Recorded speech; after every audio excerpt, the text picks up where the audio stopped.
Somebody commented on one of my videos the other day that they don't see enough of the Land Rovers being used, and I explained that that's because normally when you're driving a Land Rover, all your feet and hands are very busy doing the driving. I mean, hey, what other vehicle has got 4 gear sticks, for goodness sake?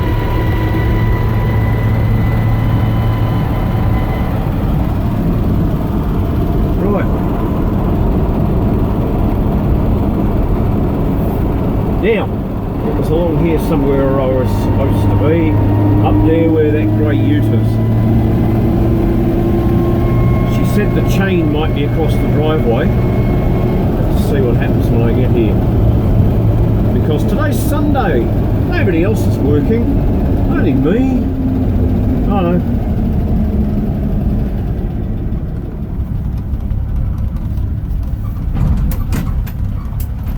Chains off. Now this is a big kiwi fruit packing house where lots of itinerant workers work. They don't need huge amounts of staff all the year round, so at this time of year when they're packing, they rely on people who travel the country, living in motorhomes and taking work wherever they can get it. So we've got a little community set up here of people who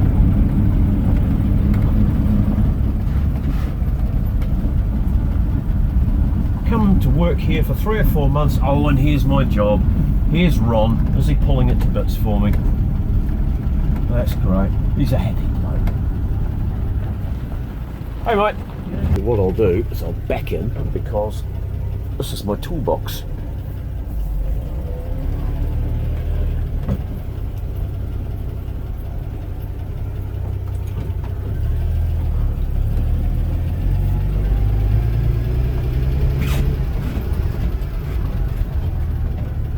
This bus is years old,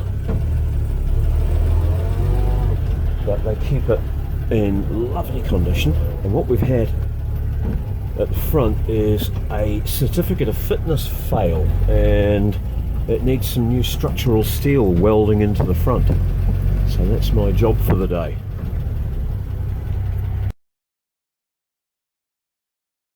Right, well, here we are. As you can see, I've got all the tools. I've got my plasma cutter, my MIG welder, my compressor, loads of extension leads and hand tools, and I'm ready to go. This is what I've been faced with. Bodge up after bodge up. Cleverly hidden under the front panel of Ron and Wendy's bus is a mixture of rusty steel, silicon, underseal, builder's foam, and tacked on sheet metal patches. So I spent a good 2 hours grinding out all of the nastiness, and then I brought with me 2 large lengths of heavy steel, and they've been welded in top and bottom as you see here. Nice tidy job. Luckily I found plenty to weld to. So now that I've welded those 2 pieces in, Ron can busy himself undersealing all of the bare steel and get it ready for the lower panels to be fitted back on again. It took me 3.5 hours to get the job done. I'm now rocketing home and enjoying the fact that my gear stick is not falling out. You remember in the last video I had to do that impromptu gear stick repair. I was on the way out to do this job last Thursday when the gear stick came off in my hand, so I lost a day repairing Sandy the Landy. I thought I'd get my camera out because it looks like I'm going to overtake something. Okay, it's travelling on the other side of the road, but it is going in my direction, and yes, I'm passing it. This is wonderful. It's not very often that I manage to pass another road user in my Land Rover. So that's great news. I might even turn around and do it again to celebrate, because I've actually just gone past the gateway of where I was supposed to turn off.